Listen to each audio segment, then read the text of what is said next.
rządzie, która rzeczywiście co jakiś czas robi takie wyrzuty, że euro jest fajne. To jest Radosław Sikorski. Tak. To jest pytanie, czy to nie wynika też z jego pewnych takich cech charakterologicznych, że on jest po prostu narwany i pewnych rzeczy nie potrafi ukryć, bo on musi coś napisać, bo inaczej będzie chory.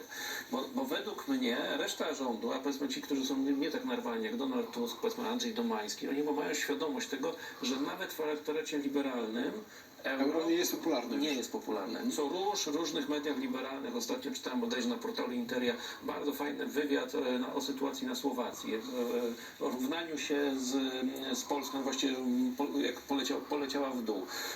Tam słowo euro padło... Ja niedawno robiłem wywiad z ekonomistą chorwackim. Kilka razy tylko padało. Chodzi o ten handel przygraniczny, ale wnioski różnego rodzaju tam w komentarzach internautów było jasne. To wszystko przez euro. Ludzie mają tego świadomość, więc tutaj sprawa jest o wiele bardziej skomplikowana, ale może być taka sytuacja rzeczywiście, jeśli chodzi o euro, że przy jakiejś skrajnie kryzysowej